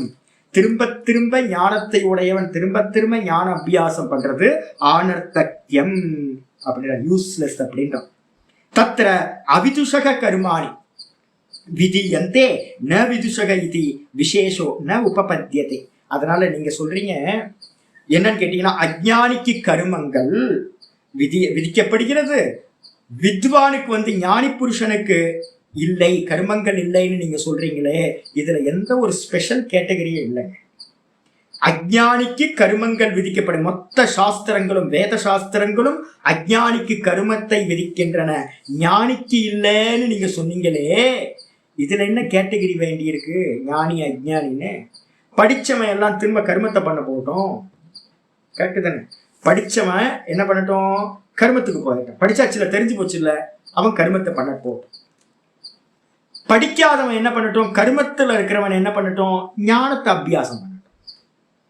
இப்படிதான் இருக்கணும் ஒழிய அஜ்ஞானி வந்து பாத்தீங்கன்னா கர்மத்தை பண்ணட்டும், ஞானி ஆத்மாவை தெரிஞ்சவன் வந்து கர்மத்தை பண்ண வேண்டாம் அப்படின்றதுக்கு எந்த ஒரு ஸ்பெஷல் கேட்டகரியும் இல்லை அப்படின்னு பூர்வபக்ஷி சொல்றாங்க. நல்லா கரெக்டுங்க. இப்போ உலகத்துல போயிட்டு இருக்கிறது இந்த பூர்வபக்ஷியோட வாதம் தான் போயிட்டு இருக்கு. படிச்சவங்க எல்லாரும் என்ன பண்ணிட்டாங்க அப்படின்னு கேட்டீங்கன்னா அப்படியே போயிட்டாங்க. நான் ஒரு முக்கியமான அதிகரணம் பிரம்மசூத்திரத்துல ஒன்று சொல்லியிருக்கேன். என்ன அதிகரணம் அப்படின்னு கேட்டீங்கன்னா, ஆவர்த்தி அதிகரணம் அப்படின்னு ஒரு அதிகரணம். திரும்ப திரும்ப உங்களுக்கு இதை பதிய வைக்கிறேன். ஏன்னு கேட்டீங்கன்னா பிரம்மசூத்திரத்துல இதெல்லாம் இருக்குன்னு நிறைய பேர் வந்து சொல்ல மாட்டாங்க. ஆவர்த்தி அதிகரணம்னு ஒரு அதிகரணம். அந்த அதிகரணத்துல வந்து பாத்தீங்கன்னா ஆச்சாரியர் ஒரு அசகிருத் ஆவர்த்தி அப்படின்னு ஒரு சூத்திரம் இருக்கு. அசக்கிருத் அப்படின்னா திரும்ப திரும்ப திரும்ப அபியாசம் பண்ணணும். சரி, இதுக்காக நான் உங்களுக்கு என்ன பண்ணிக்கிட்டு இருக்கேன் தெரியுங்களா? ஏன் ஆவர்த்தி பண்ணணும்னா, நம்மளுடைய சித்தத்துல பாத்தீங்கன்னா எல்லாமே ரெக்கார்ட் ஆகிட்டே இருக்குங்க. நீங்க என்னெல்லாம் பண்றீங்களோ எல்லாமே ஒரு ஃபார்மேட், வேவ் ஃபார்மேட்டோ ஏதோ ஒரு ஃபார்மேட், அதுல பாத்தீங்கன்னா சித்தத்துல ரெஜிஸ்டர் ஆகிட்டே இருக்கு. நான் தேகம், நான் மனசு, நான் புத்தி, இந்த உலகம் அப்படி இருக்கு இப்படி இருக்கு அப்படின்னு நம்ம எதையெல்லாம் அனுபவம் பண்றோமோ, எதையெல்லாம் சிந்தனை பண்றோமோ, இதெல்லாம் ஒரு டேங்க் ஃபுல்லா, எத்தனை ஜிபின்னு தெரியல, எத்தனை அந்த அந்த ஹார்ட் டிஸ்க்ல பாத்தீங்கன்னா அவ்வளோ மெமரிஸ் பாத்தீங்கன்னா ஃபுல்லாகி கிடக்கு. விற்த்தியினால நீக்கணும். இதான் பாத்தீங்கன்னா மெத்தட். முள்ளால எடுக்கணும். எது வரைக்கும் உங்களுக்கு தாட் உள்ள இருந்துகிட்டு இருக்கோ அந்த தாட் என்ன பண்ணுதுன்னா தன்னை மறைச்சிருக்கு. இதை நல்லா புரிஞ்சுக்கணும். ஒரு தாட் எழும்போதே என்ன ஆகுது, அந்த தாட்டுக்கு பின்னாடி சுத்தமா இருக்கிற எண்ணெய் மறைச்சுக்கிட்டு இருக்கு. அப்போ நம்ம எது வரைக்கும் இந்த சாஸ்திரத்தை படிக்கணும் அப்படின்னு கேட்டீங்கன்னா, ஒவ்வொரு தாட்டும் உங்க காதுக்குள்ளார நான் பேசுறது உள்ள போயிட்டே இருக்கு, இன்டைரக்டா போயிட்டே இருக்கு. சாமி ஒன்றும் வேலை செய்யல, வேலை செஞ்சுக்கிட்டு இருக்கு, இன்னும் தெரியல உங்களுக்கு. எந்த சப்தமா இருந்தாலும் ஞானத்தை கொடுக்கக்கூடியது. இந்த சாஸ்திர சப்தம் உள்ள போக போக போக அந்த மெமரிஸ்ல பாத்தீங்கன்னா ஒவ்வொரு தாட்டையா உலகியலான இந்த சரீர ரீதியா இருக்கக்கூடிய எல்லா தாட்டையும் ரிமூவ் பண்ணிக்கிட்டே இருக்கும். இந்த சப்தங்களை திரும்ப திரும்ப திரும்ப திரும்ப கேட்க கேட்க கேட்க ஆவிருத்தின்னு பேர். அதுக்கு ஆவிருத்தியை எப்படி பண்ணணும்? அசக்கிருத்துவா அப்படின்னு சொல்லு. அசக்கிருத்துனா என்ன அர்த்தம்? பல முறைகள் திரும்ப திரும்ப திரும்ப. எது வரைக்கும் அஜ்ஞானம் இருக்கோ, நான் தேகம்ன்ற எண்ணம் எது வரைக்கும் இருக்கோ அது வரைக்கும் அகம் பிரம்மாஸ்மின்னு சொல்லக்கூடிய இந்த வேதாந்த சாஸ்திரத்தோட வச்சனங்களை திரும்ப திரும்ப திரும்ப சொல்லிக்கிட்டே இருக்கணும். அப்ப சொல்லிட்டே இருக்கிறதுக்கு என்ன பேரு? சிரவணம், மனனம், நிதித்தியாசனம். இந்த 3 ப்ராசஸ் போறோம். அப்ப படிச்சா போதுமா அப்படின்னா சிரவணத்திலேயே ஒரு ஞானம் கிடைத்து விடும். நல்லா புரிஞ்சுங்க. ஒரு கிரந்தத்தை கேட்டாவே, குருநாதர் மூலமா கேட்டாவே உங்களுக்கு ஞானம் வந்துவிடும். ஆனா பலன் கிடைக்குமா? பலன் கிடைக்காது. ஏன் பலன் கிடைக்காது அப்படின்னு கேட்டீங்கன்னா, அந்த ஞானம் இன்னும் திருடமா ஆகல. அஜ்ஞானத்தை நாசம் பண்ணி நானா நிக்கிற சாமர்த்தியத்தை அது கொடுக்க மாட்டேங்குது. 30 வருஷம் பாடம் படிச்சும் எனக்கு ஒன்றும் புரியல அப்படின்னா என்ன அர்த்தம்? பிரதிபந்தம் இன்னும் நிறைய இருக்குன்னு அர்த்தம். அபியாசம் பத்தாதுன்னு அர்த்தம். அப்போ என்ன சொல்லுது சாஸ்திரம் அப்படின்னா, இந்த ஸ்லோகத்தோட தாற்பயம் பாத்தீங்கன்னா 3வது அத்தியாயத்துல 2வது ஸ்லோகம் 3:2. ஞான யோகேன யோகி சாங்கியானாம் கர்மயோகேன யோகினாம் அப்படின்னு ஒரு ஸ்லோகம் இருக்கு. என்ன சொல்லுது அப்படின்னு கேட்டீங்கன்னா, யாரெல்லாம் பாத்தீங்க அப்படின்னா சிரவணம் பண்ணிட்டானோ அவன் திரும்ப திரும்ப அந்த ஞானத்தை நல்லா திருடப்படுத்திக்கிறதுக்காக திரும்ப திரும்ப திரும்ப அபியாசம் பண்ணிக்கிட்டே இருக்கட்டும். இப்போ உங்களுக்கு எல்லாம் பேர் என்ன கிடைக்க போகுதுன்னா, 11ல இருந்து 31 ஸ்லோகம் வரைக்கும் படிச்சோன்னே என்ன ஆயிடும்? ஆத்மான்னு ஒண்ணு இருக்கு, அதுக்கு ஜென்மம் இல்லை, மரணம் இல்லை, 6 விதமான பாவ விகாரங்கள் இல்லை, அது கர்த்தா இல்லை, போக்தா இல்லை அப்படின்னு தெரிஞ்சிடும். உங்களுக்கு தெரிஞ்ச மாத்திரத்துல உங்களுக்கு ஒரு பேர் கொடுத்துடுறோம். என்னன்னு கேட்டீங்கன்னா சாங்கியர்கள்னு பேர். இந்த சாங்கியம் 11ல இருந்து 31 பகுதியில இருக்கிற ஆத்ம ஞானத்துக்கு பேரு சாங்கியம். இதை நல்லா லிட்ரலா தெரிஞ்சுக்கிட்டீங்கன்னா, திரும்ப திரும்ப போட்டு கேட்டு ஒரு கிளாரிட்டி வந்துடுச்சு அப்படின்னா நம்ம எல்லாத்துக்கும் பேர் என்ன பேரு? சாங்கியர்கள்னு பேர். இந்த சாங்கியர்களுக்கு என்ன சாஸ்திரம் சொல்லுது அப்படின்னு கேட்டீங்கன்னா, சாங்கியர்களுக்கு பாத்தீங்கன்னா ஞான யோகம். சாங்கியர்களுக்கு என்னது? ஞான யோகம். திரும்ப திரும்ப திரும்ப ஞானத்தை அபியாசம் பண்ணிக்கிட்டே இருக்கிறது நமக்கெல்லாம். அப்ப யாராவது நினைக்கலாம், கோர்ஸ் முடிஞ்சுச்சு நம்ம போயிடலாம் சார். போய் என்ன பண்ண போறீங்க? போய் சம்சாரத்துக்கா? சம்சாரத்துல இருந்துதான் அநேக ஜென்மம் புண்ணியம் பண்ணதுனால பகவான் ஒரு சான்ஸ் கொடுத்துருக்கார். இதுக்கு இந்த சம்சாரத்துக்கு எண்டு கார்டு போடணும்ன்றதுக்காக, முடிச்சு வைக்கணும்ன்றதுக்கு. திரும்ப இதுக்கு திரும்ப சம்சாரத்துக்கு போறதில்லை. அப்ப என்ன பண்றது அப்படின்னு கேட்டா, வேதாந்தம் கேட்டதுக்கு பிறகு திரும்ப திரும்ப திரும்ப திரும்ப அதுலயே இருக்கிறதுக்கு பேரு ஞான யோகம் அப்படின்னு பேர். ஞான யோகம்னா என்ன சுவாமி? தத்புத்தயஸ்ததாத்மானக தன்னிஷ்டா தத்பராயணஹ சொல்ல போறார் ஆச்சாரியர். சதா காலமும் இந்த பிரம்மத்தையே பாத்தீங்கன்னா தச்சிந்தனம், தற்கதனம், ததன்யோன்ய பிரபோதனம், ஏதத்து பிரம்ம அபியாசம் விதுர்புதாஹா. பஞ்சதசிக்காரர் யோக வாசிஷ்டத்துல வசிஷ்டர் சொன்னதை அப்படியே சொல்றார். தச்சிந்தனம் அதையே சிந்திச்சுக்கிட்டு இருக்கிறது, திரும்ப திரும்ப திரும்ப திரும்ப. தற்கதனம் அதையே பேசிக்கிட்டு இருக்கிறது. தது அந்யோன்ய பிரபோதனம் அதையே மற்றவங்களுக்கு போதிச்சுக்கிட்டு இருக்கிறது, மற்றவங்கள்ட்ட பேசும்போதும் அதையே பேசிக்கிட்டு இருக்கிறது.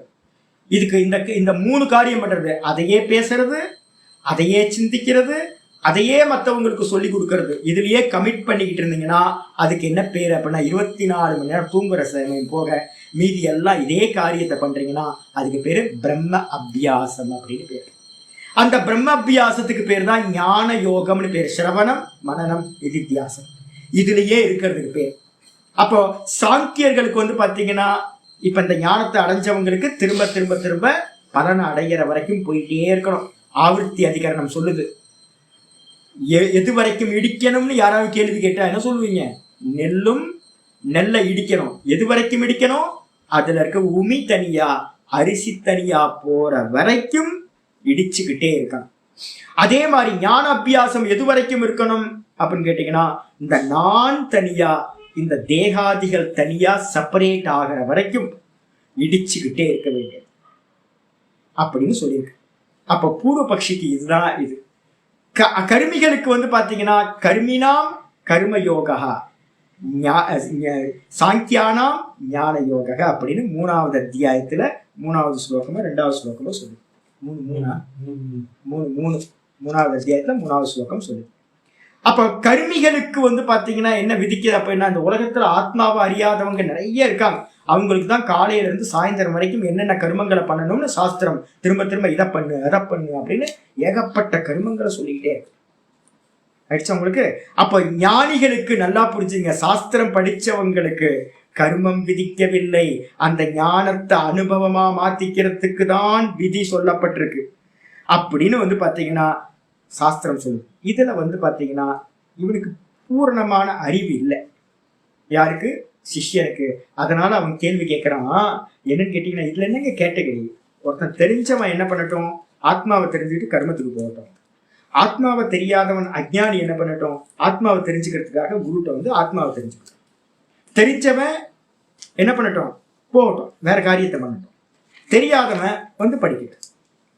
இதுதான் வந்து பாத்தீங்கன்னா நடக்கணும் அப்படின்னு அவன் சொல்றான். இதுல 2 ஸ்பெஷல் கேட்டகரி என்னது அப்படின்னு கேள்வி கேட்கும் போது ஆச்சரியர் சொல்றாரு, என்ன இல்லப்பா அப்படி இல்லை. அனுஷ்டேயஸ்ய பாவ அபாவ விசேஷ உபபத்தேஹே. அனுஷ்டேயஸ்ய பாவ அபாவ விசேஷ உபபத்தேஹே என்னன்னு கேட்டீங்கன்னா அறிதல்ல வந்து பாத்தீங்க அப்படின்னா அனுஷ்டானம் பண்ணுதல் அப்படின்னு இருக்கு.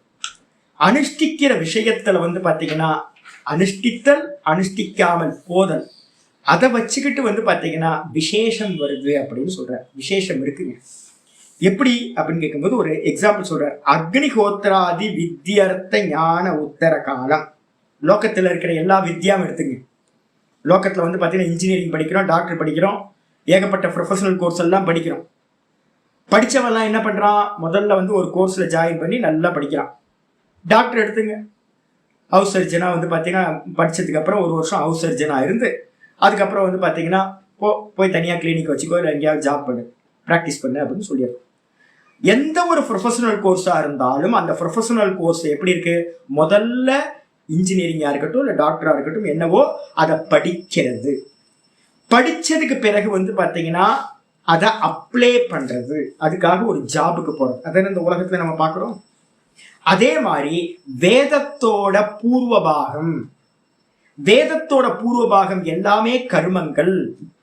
அந்த கர்மங்களை வந்து பாத்தீங்கன்னா முறையா வந்து பாத்தீங்கன்னா பாடசாலையில வந்து பாத்தீங்கன்னா அக்னிஹோத்திரம் பண்றது எப்படி, ஒரு கர்மங்கள் பண்றது எப்படி அப்படின்னு குருநாதர் மூலமா அந்த வேத மந்திரங்கள் மூலமா படிச்சுக்கிறது. அக்னிஹோத்ராதி வித்யர்த்த, அக்னிஹோத்திர விதி ஒண்ணு இருக்கு. அக்னிஹோத்திரம் ஜுஹ்யாத் அப்படின்னு விதி இருக்கு. சொர்க்க காமஹா, சொர்க்கத்தில் ஆசை உள்ளவன் அக்னிஹோத்திரம் செய்யட்டும். படிச்சாச்சு. சாமி எப்படி பண்றது? கிம் கேன கதம். எந்த கர்மா வந்தாலும் 3 கொஸ்டின்ஸ் பண்ணணும். என்ன பண்ணணும்? கிம், கிம் கேன எதனால பண்ணணும், எந்த விதமா எந்த முறையில பண்ணணும். கிம் கேன கதம். கர்ம காண்டம்னு வந்தாவே எனக்கு வந்து பாத்தீங்கன்னா கொஞ்சம் ஒரு கடனா இருக்கு சாமி, என்ன பண்ணணும் அப்படின்னு கேட்டீங்கன்னா என்ன பண்ணணும்? கிம். எனக்கு குழந்தையே இல்லை சாமி, என்ன பண்ணணும்? எனக்கு வந்து பாத்தீங்கன்னா தரித்திரமா இருக்கு சுவாமி, என்ன பண்ணணும்? எனக்கு வந்து பாத்தீங்க அப்படின்னா சொர்க்கம் வேணும் சாமி, என்ன பண்ணணும்? அப்ப எந்த வேணும் வேணும்னு கேட்டாலும் இமீடியட்டா வந்து பாத்தீங்கன்னா அடுத்த கேள்வி வரும், என்ன பண்ணணும் என்ன பண்ணணும் என்ன பண்ணணும். இப்ப ஒருத்தனுக்கு சொர்க்கம் அடையணும், உடனே அவனுக்கு கேள்வி வருது, என்ன பண்ணணும் சொர்க்கத்தை அடையறதுக்கு? கிம் கர்த்தவியம். முதல் இது வந்து பாத்தீங்கன்னா இதி கர்த்தவியதான்னு சொல்லுவோம் சாஸ்திரத்துல, பூர்வ மீமாம்சால. என்ன பண்ணணும் அப்படின்ற கேள்விக்கு பேரு கிம் கர்த்தவியதா. சரி, என்ன பண்ணணும்? அக்னிஹோத்திரம் பண்ணணும் சொர்க்கம் போறதுக்கு, சோமயாகம் பண்ணணும் சொர்க்கம் போறதுக்கு அப்படின்னு வந்து பாத்தீங்கன்னா நிறைய விதிகள் இருக்கு. சொர்க்கத்தை அடையறதுக்கு எதெல்லாம் அடையணுமோ அதெல்லாத்தையும் அடையறதுக்கு. புத்திர காமேஷ்டி யாகம் பண்ணணும் புத்திரன் அடையறதுக்கு. நிறைய உத்பிஜா யஜேத்தன்னு இருக்கு, நல்லா வந்து பாத்தீங்கன்னா ஒரு யாகம் இருக்கு. மழை பெய்யணும்னா என்ன பண்ணணும்? காரி யாகம் பண்ணு. அது மாதிரி நிறைய யாகங்களை வந்து பாத்தீங்கன்னா சாஸ்திரம் சொல்லுது. அப்ப எதை அடையறதுக்கு எதை பண்ணணும் அப்படின்னு அந்த விதிகளை எல்லாத்தையும் அறிந்து கொண்டு, அந்த விதியை அறிஞ்சா போதுமா? பத்தாது.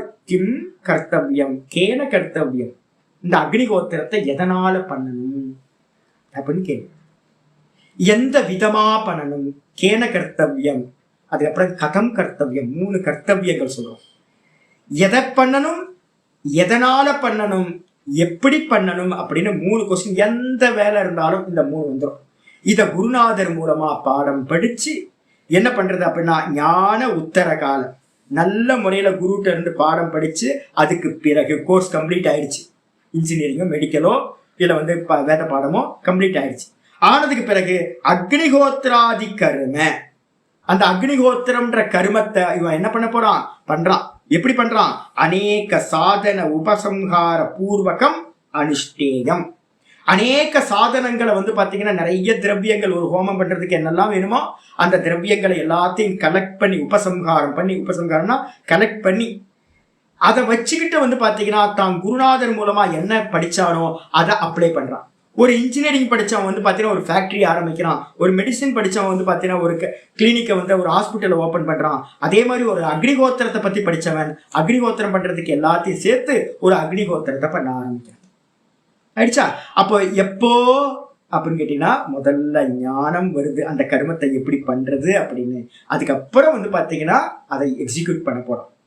அதே மாதிரி வந்து கர்த்தாகம் மம கர்த்தவியம் இது, அவங்க இடத்துல என்ன புத்தி இருக்கணும் அப்படின்னு கேட்டீங்கன்னா நான் பார்த்துருக்கேன். கொஞ்சம் டாக்டர்கிட்ட எல்லாம் பார்த்துருக்கேன். 2வது வருஷமே ஒரு டாக்டர் கலை வந்துருதுங்க. மெடிசின் படிக்க போன என்னப்பா படிக்கிறேன்னு, செகண்ட் இயர் மெடிசின் படிக்கிறேன். ஒரு பையன் வந்தான், என்னோட பக்தரோட பையன். அவன் வந்து பார்த்தீங்கன்னா சின்ன பையன், நார்மலாக இருந்தான். 12th படிக்கும்போது அவன் வந்து போயிட்டு இருந்தான், பார்த்தேன். 11th 12th தான் படிக்கும்போது. அதுக்கப்புறம் கொஞ்ச நாள் கழிச்சு செகண்ட் இயர் வந்து பார்த்தீங்கன்னா எஸ்ஆர்எம்லேயே வேற எங்கேயோ படிக்கிறாங்க. மெடிசன் படிக்க ஆரம்பிச்சோடனே ஒரு டாக்டருக்கு லுக் வந்துருச்சு. எனக்கு ஆச்சரியமா இருந்துச்சு, என்னடா அப்படின்னு. இன்ஜினியரிங் படிக்கிறவனுக்கு வந்து பார்த்தீங்கன்னா நான் இன்ஜினியர் ஆக்கணும்னு ஒரு மிடுக்கு வந்துடுது, ஒரு மிடுக்கனா அலையிறாங்க. எதை படிக்கிறவங்க, டீச்சர் ட்ரைனிங் போறவங்களை பார்த்தீங்க அப்படின்னா பிஎட் படிக்கும்போது ஒரு டீச்சர் கலை வந்துடுது. அந்த லுக் வந்து ஒவ்வொருத்தருக்கும் ஒவ்வொரு கலை வந்துடுது. பிராக்டிஸ் பண்ண ஆரம்பிக்கிறதுக்கு முன்னாடியே வந்து பாத்தீங்கன்னா படிக்கிற காலத்திலேயே என்னன்னு கேட்டீங்கன்னா ஆச்சரியர் சொல்றாரு, அகம் கர்த்தா கர்த்தா அகம், நான் கர்த்தா, நான் டாக்டர், நான் இன்ஜினியர் அப்படின்னு எல்லாத்துக்குள்ளாரையும் அந்த கர்த்திருவம் வந்துருது. கூட வந்து என்ன இருக்கு, மம கர்த்தவியம், எனக்கு இது செய்ய வேண்டியது. என்னப்பா பண்ணுவா படிச்சு முடிச்சு டாக்டர்கிட்ட போய் கேட்டீங்கன்னா என்ன சொல்லுவான், படிக்கிறவன்ட்ட நல்லா ஹாஸ்பிட்டல்ல ஜாயின் பண்ணி டாக்டர் வேலை பார்க்கணும், இல்லை அப்படின்னா சொந்தமா கிளினிக் ஓப்பன் பண்ணணும், ஹாஸ்பிட்டல் கட்டணும், இதான் சொல்லுவான். இன்ஜினியரும் அதே தான் சொல்லுவான். அப்போ வேற ஒன்றும் சொல்ல போறது இல்லை. அக்னிஹோத்திரம் படிச்சவன் என்ன பண்ணுவான், வேதம் படிச்சவன் நான் அக்னிஹோத்திரம் பண்ணணும், யாகங்கள் பண்ணணும், இது எனக்கு கர்த்தவியம், செய்ய வேண்டியது. கர்த்தவியம்ன்ற வார்த்தை யூஸ் பண்ண போறோம். கர்த்தவியம்னா எனக்கு இது செய்ய வேண்டியது. ஒவ்வொருத்தருக்கும் கல்யாணம் பண்ணி முடிச்சோன்னா என்ன இருக்கு, குழந்தை பெற்றாச்சு, அதுக்கப்புறம் என்ன கர்த்தவியம் வந்துடும், என் குழந்தைய நல்லா படிக்க வச்சு நல்லா கல்யாணம் பண்ணி கொடுக்கணும், என் ஒய்ஃபை நல்லா பார்த்துக்கணும், கல்யாணம் பண்ணோன்னா என் ஒய்ஃபை நல்லா பார்த்துக்கணும், நான் வேலைக்கு போக ஆரம்பிச்சோன்னா என் அப்பா அம்மாவை நல்லா பார்த்துக்கணும், ஒரு வீடு கட்டணும், பேங்க் பேலன்ஸை தயார் பண்ணணும். எல்லாத்துக்குள்ள கர்த்தவியம் நிறைய இருக்கா? எல்லாத்துக்குள்ளாரையும் உள்ளுக்குள்ளார என்ன இருக்கு அப்படின்னா அந்த கர்த்தவியம் இருக்கு. கேரளாக்காரங்கள்லாம் பார்த்துருக்கேன். கேரளாக்காரங்கள்ட்ட எல்லாத்துக்கும் வந்து பார்த்தீங்கன்னா வீடு வைக்கணும். யார்கிட்ட போய் கேட்டீங்கன்னா வீடு வைக்கணும்னு வாங்க, வீடு கட்டணும். எல்லாத்துக்குமே வந்து பார்த்தீங்கன்னா வீடு கட்டணும். கேரளாக்காரங்களுக்கு நல்ல வீடு கட்டுறாங்க. அவங்கள மாதிரி வீடெல்லாம் கட்டவே முடியாது. லைஃபோட லட்சியம் என்னப்பா, ஒரு வீடு கட்டணும், இவ்வளவுதான். நல்ல வீடு கட்டணும், கர்த்தவியம். ஒவ்வொருத்தருக்குள்ளாரையும் என்ன இருக்கு அப்படின்னா, நான் கர்த்தான்ற எண்ணம் வந்துடுச்சு அப்படின்னாவே, கர்த்தானா நான் செயலை செய்பவன் அப்படின்னு கர்த்தா வந்துடுச்சு அப்படின்னாவே உடனே இமிடியேட்டா வந்துடும், எனக்கு இது செய்யத்தக்கது, எனக்கு இது செய்ய வேண்டியது அப்படின்னு கர்த்தவியம் வந்துவிடும். ரெண்டு இருக்கு. ஒரே ஒரு இது வச்சுங்க, எந்த ஞானம் புத்தியில உண்டானாலும், எந்த ஞானம் புத்தியில உண்டானாலும் அந்த ஞானம் கர்மத்தில் பிரவருத்தி பண்ண வைக்கும், அபிமானத்தை உண்டு செய்யும். எந்த ஞானம் இந்த புத்தியில உண்டானாலும் நல்லா புரிஞ்சுங்க. அப்போ அந்த அபிமானமும் உண்டாகும், நான் கர்த்தான்ற அபிமானமும் உண்டாகும். இப்ப நிறைய பேருக்கு நான் பாத்தீங்கன்னா, இப்போ உங்களுக்கு அனுபூதி ஞானம்ன்றத பிரிச்சு பேசுறதுனால என்கிட்ட பேசுறவங்க யாருக்குமே நான் பார்த்திருக்கேன் என்னன்னு கேட்டீங்கன்னா, ஒரு 70-80 பேர் இருக்கீங்க. யாரு பேசும்போதும் அகங்காரம் இல்லை. எனக்கு ரொம்ப சந்தோஷமா இருக்கு, ரொம்ப சந்தோஷம். ஏன்னு கேட்டீங்கன்னா, இப்ப நான் உங்களுக்கு சொல்லி கொடுக்கும் போதே சொல்றேன், புத்தியில புரிஞ்சுக்கிட்டா அந்த ஞானம் உண்மையான ஞானம் இல்லை, அது பரோட்சம். அதுல அபிமானம் வச்சிங்கன்னா வேஸ்டா போயிடும் சொன்னதுனால நம்ம அடைய வேண்டியது அபரோக்ஷ அனுபூத்தியை அடையணும். அப்படின்னும் போது நமக்கு என்ன இருக்கு, இன்னும் அடைய வேண்டிய தூரம் ரொம்ப தூரம் இருக்கு அப்படின்னு நமக்கு என்ன இருக்கு, அபிமானம் வரல. உங்களுக்கு நான் இப்பவே சொல்லி கொடுத்துட்டேன்னு வச்சுங்க, அவ்வளவுதாங்க, புத்தியில புரிஞ்சுக்கிட்டா போதுங்க, நீங்க ஞானிங்க அப்படின்னு சொல்லிட்டேன் அப்படின்னா என்ன ஆகும் கேட்டீங்கன்னா, உங்களுக்கு புத்தியில புரிந்து கொண்ட எந்த ஞானமா இருந்தாலும் அது ஒரு அபிமானத்தை உண்டு செய்யும். சரி, போதுமா? கோர்ஸ் முடிச்சோன்னு நான் பார்த்துருக்கேன், தயானந்தாசிரமத்துல எல்லாம் நிறைய கோர்ஸ்ல இருந்திருக்கேன். ஒரு மாசம் தான், 15 நாள் நடக்கும். தயானந்த சாமி பார்த்தீங்கன்னா முன்னால 3 மாசம் கோர்ஸ் நடத்திட்டு இருந்தார். நான் சொல்றது 20 வருஷத்துக்கு முன்னாடி 3 மாசம் கோர்ஸ் நடத்தினார், அதுக்கப்புறம் 1 மாசம் கோர்ஸ் நடத்தினார், அப்புறம் 15 நாள் கோர்ஸ் நடத்தினார், அதுக்கப்புறம் 1 வாரம் கேம்ப்னு போச்சு. 1 வாரம் கேம்ப்லயே சுவாமி என்ன பண்ணுவார், தயானந்த சாமி நல்லா பார்த்தீங்கன்னா ஒரு காலையிலேருந்து 4-5 கிளாஸ்லாம் எடுத்து நல்லா தயார் பண்ணிடுவார். 1 வாரத்துல உங்களுக்கு பார்த்தீங்கன்னா ஒரு நல்ல ஒரு அற்புதமான ஒரு இது கிடைச்சு. ஆனா என்னன்னு கேட்டீங்கன்னா, புத்தியில புரிஞ்ச மாத்திரத்துல 3வது நாள் அவங்க விவகாரங்கள் பார்த்தீங்கன்னா வரும்போது பவ்யமா வருவாங்க.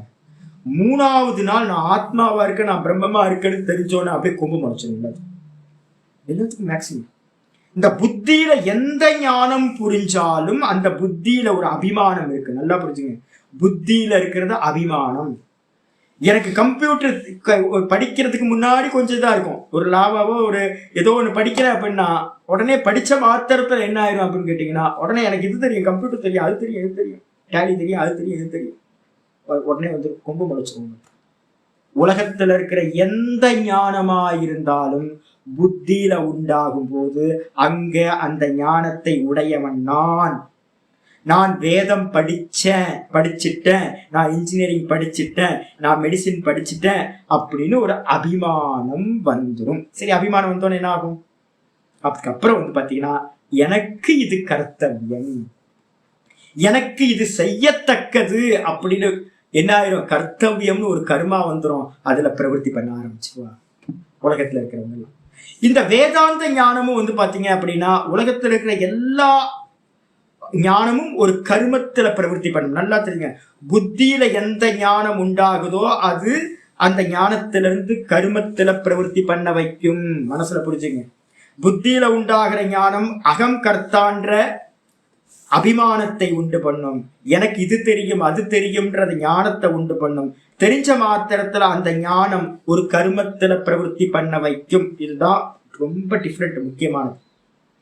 இதே ஞானம் பாத்தீங்கன்னா அபரோக்ஷமா ஆகுச்சு அப்படின்னா, நானா இருந்தேன் அப்படின்னா அங்க அபிமானம் இல்லவே இல்லாம போயிடும், கர்த்திருவமும் இருக்காது, கர்த்தவியம் எனக்கு செய்ய வேண்டியதுன்னு ஒண்ணு இல்லாம போயிடும். அதனாலதான் பாத்தீங்க அப்படின்னா நிறைய இன்ஸ்டிடியூஷன்ல பாத்தீங்கன்னா படிச்சவங்க கோர்ஸ் முடிச்சோன்னு என்ன ஆயிடுவாங்க, புத்தியில புரிஞ்சுக்கிட்டா போதும்னு ஆனோன்னு நிறைய பெரிய பெரிய ஆசிரமங்களை கட்டுவாங்க, ப்ரோக்ராம்க்குலாம் போவாங்க, அது இது அரேஞ்ச் பண்றது, நிறைய கர்மத்துல பிரவருத்தி பண்ண ஆரம்பிச்சிடுறாங்க. ஏன் அப்படின்னா அவங்களுக்குள்ளார எனக்கு தெரியும், ஆத்மா தெரியும், எனக்கு பிரம்மம் தெரியும் அப்படின்னு அபிமானம் வந்துடும். எந்த அபிமானமா இருந்தாலும் அது ஒரு செயலில் ஒரு கர்மத்தில் ஈடுபடுத்தும். அது வைதிகமா இருக்கட்டும் இல்ல லௌகிகமா இருக்கட்டும், எந்த அறிவா இருந்தாலும் புத்தியில உண்டாகிற அறிவு கர்மத்தில் ஈடுபடுத்தும். அதான் இங்க ஆச்சாரியர் சொல்றார், கர்த்தா அகம் மம கர்த்தவியம் இது, நான் கர்த்தா, எனக்கு செய்ய வேண்டியது இது. இது ஏவம் பிரகார விஞ்ஞானவதக, இந்த விதமாக அறிந்தவன், நான் கர்த்தா என்று அறிந்தவன், எனக்கு இது செய்யத்தக்கதுன்னு அறிந்தவன் என்ன பண்றான்? அவிதுஷோ, அஜ்ஞானி. அவன் அஜ்ஞானி என்ன பண்றானா, யதா அனுஷ்டேயம் பவதி, அவன் வந்து பாத்தீங்கன்னா எந்த விதமா ஒரு அனுஷ்டானத்தை பண்றானோ, டாக்டர் வேலையை பண்ணுவார், இன்ஜினியர் வேலை பண்ணுவார், வேதம் படிச்சவன் இந்த அக்னிஹோத்திராதிகளை பண்ணுவான். இது எல்லாத்தையும் அனுஷ்டேயம் பவதி, அவன்கிட்ட வந்து பாத்தீங்கன்னா அனுஷ்டானம் உண்டாகிவிடும். நது ததா ந ஜாயதே இத்தியாதி ஆத்மஸ்வரூப வித்யர்த்த ஞான உத்தர கால பாவி கிஞ்சித் அனுஷ்டேயம் பவதி. ரொம்ப முக்கியமானது, ஹைலைட் பண்ணீங்க. யாரெல்லாம் மனனம் பண்றீங்களோ அவங்க எல்லாம் இது பண்ணிங்க. அப்போ உலகத்துல இருக்கிற எந்த ஞானமா இருந்தாலும் கர்த்திருவம்ன்ற அபிமானத்தை உண்டு பண்ணும். அதுக்கப்புறம் அந்த கர்மத்துல உங்களை ஈடுபடுத்தும், எனக்கு இது செய்யத்தக்கதுன்னு அந்த கர்மத்துல ஈடுபடுத்தும். அபிமானம் இருந்துச்சுனாவே கர்மம் நடக்கும். அதான் நான் சொன்னேன், 3 இருக்கு. ஜீவத்துவம், நான் ஜீவன் அப்படின்னு நினைச்சீங்க அப்படின்னா அதுதான் பாடி, நான் ஜீவன். இந்த பாடிக்கு வந்து பாத்தீங்கன்னா 2 ரெக்கைகள் இருக்கு. என்ன அப்படின்னு கேட்டீங்கன்னா, பட்சிக்கு ரெக்கை இருக்க மாதிரி, ஒண்ணு கர்த்திருவம், ஒண்ணு வந்து பாத்தீங்கன்னா போக்திருத்துவம். இந்த கர்த்திருவத்துல வந்து பாத்தீங்கன்னா என்ன இருக்கும் அப்படின்னு கேட்டீங்கன்னா, கர்மங்கள் இருக்கும். எனக்கு இது செய்யணும், இது செய்யணும், இது செய்யணும், இது செய்யணும்னு எனக்கு தோணிக்கிட்டே இருக்கும். அதை பண்ணணும், இதை பண்ணணும், இதை பண்ணணும், அது செய்யணும் அப்படின்னு தோணிக்கிட்டே இருக்கும். கர்த்தான்ற எண்ணம் இருக்கிற வரைக்கும் எனக்கு வந்து பாத்தீங்கன்னா நான் செய்ய வேண்டியதுன்ற கர்மங்கள் இருந்துகிட்டே இருக்கும், தீரவே தீராது. அதனால தான் நான் வந்து வயசானவங்களுக்குலாம் சொல்றது, விட்டு விலகுங்க, முடியவே முடியாது. சாகர காலம் வரைக்கும் நான் வந்து பாத்தீங்கன்னா கர்மம் முடியவே முடியாது. வீட்டுல வந்து பாத்தீங்க அப்படின்னா ஒர்க் பண்ற ஸ்திரீகளுக்கு தெரியும், என்னைக்காவது கிளீனிங் வேலை ஏதாவது கம்ப்ளீட் ஆயிருக்கா, உங்க வீட்டுல இருக்கிற வேலை ஏதாவது கம்ப்ளீட் ஆயிருக்கா? ஒண்ணுமே கம்ப்ளீட் ஆகாது. இந்த உலகத்துல எதையுமே நீங்க பூர்த்தி பண்ணவே முடியாது. கர்மத்துல கர்மம் வந்து பாத்தீங்கன்னா போயிட்டே இருக்கும். நீங்க பண்ண பண்ண பண்ண பெருகிட்டே இருக்க முடிய கர்மம் வந்து பாத்தீங்கன்னா எந்த காலத்திலையும் ஓய்வடையாது. அதனால என்ன பண்ணணும்னு கேட்டீங்கன்னா, ஆச்சரியர் சொல்றாரு, உலகியத்தில் இருக்கக்கூடிய மற்ற வித்தியெல்லாம் அது மாதிரி, ஆனா இந்த வேதாந்த ஞானம் என்ன பண்ணுது, ந ஜாயதே அப்படின்னு மந்திரம் சொல்லிருக்குல்ல, நான் பிறப்பதில்லை, இறப்பதில்லை, எனக்கு எந்த ஒரு பாவ விகாரங்களும் இல்லை, நான் கர்த்தா இல்லை, நான் போக்தா இல்லை அப்படின்னு இந்த வேதாந்தத்துல சொல்லக்கூடிய அந்த ஸ்லோகங்கள் எல்லாத்தையும் ஒருத்தருக்கு நல்லா புரிஞ்சு நான் வெறும் உணர்வா இருக்கேன், நான் தேகம் இல்லை, தேகத்துல காரியங்கள் நடக்குது, எனக்கும் அதுக்கும் சம்பந்தம் இல்லை, எனக்கு கர்மம் பண்ணி எதையும் அடைய வேண்டியது இல்லை, எதை நான் அடைஞ்சாலும் அது சொப்பனத்துல இருக்கிற பொய்யானதுதான். அது மாதிரி சொப்பனத்துல அடைஞ்சதெல்லாம் உண்மையா? நான் ராஜாவா இருந்த சொப்பனத்துல காலையில எழுந்திரிச்சோன்னே பூஜா தான், வேற ஒன்றும். சொப்பனத்துல ஒரு ராஜா பூஜாவா இருந்திருப்பார், ஆனா வந்து வேக்கப் ஆனதுக்கு பிறகு ஒரு ராஜா. அப்ப என்ன அர்த்தம்னு கேட்டீங்கன்னா, சொப்பனத்துல நடக்கிறது எதுவுமே உண்மை இல்லை. அதே மாதிரி இந்த ஜாகிரத்துல எதை அடைஞ்சாலும் அது உண்மை இல்லை அப்படின்னு தெரிஞ்சவன் வந்து பாத்தீங்கன்னா இதான் ஞானம், நிவிருத்தி ஞானம்னு பேர். அப்போ நான் இது இல்லை இது இல்லை இது இல்லைன்னு கொண்டுட்டு போய் உங்களை வந்து நான்ல எஸ்டாப்ளிஷ் பண்ணிடுச்சு. அப்ப நானை புரிஞ்சுக்கிடுச்சு அப்படின்னா, உங்களுக்குள்ளார ஒரு எண்ணம் வந்துடுது அப்படின்னா, அப்போ உங்களுக்கு ஞானம் வந்துருச்சுன்னு அர்த்தம். என்ன எண்ணம்? இந்த உலகத்துல ஒன்றும் அடைய வேண்டியது இல்லை, எனக்கு அடைய வேண்டியது ஒன்றும் இல்லை. தூக்கத்துல நான் சுகமா இருக்கேன், எதையாவது அடைஞ்சா சுகமா இருக்கேன். எதையுமே அடையாம, இந்த தேகாதிகள் எதுவுமே இல்லாம நான் தூக்கத்துல சுகமா தூங்குனேன். சுகத்துக்கு வந்து பாத்தீங்கன்னா எதையுமே அடைய வேண்டாம், நான் சுகஸ்வரூபமா இருக்கேன், எதுவுமே பண்ண வேண்டாம், இந்த தேகத்தை காப்பாத்துற காரியம் கூட பண்ண வேண்டாம். ஏன்னு கேட்டீங்கன்னா இது பொய், இந்த ஜெகத்து பொய்ன்னு திரும்ப திரும்ப சொன்னவன் வந்து பாத்தீங்கன்னா, ஒருத்தன் வந்து பாத்தீங்கன்னா ஏதாவது கர்மத்துல ஈடுபடுவானா? யோசிச்சு பாருங்க. அப்படின்னு கேட்டீங்கன்னா, இந்த ஞானம், இந்த வேதாந்த ஞானம் ஒழுங்கா ஒருத்தருக்கு உள்ள போச்சுன்னா என்ன ஆகும்? ந ததா, உலகியல் ஞானத்தை போன்று அல்ல இந்த ஞானம்.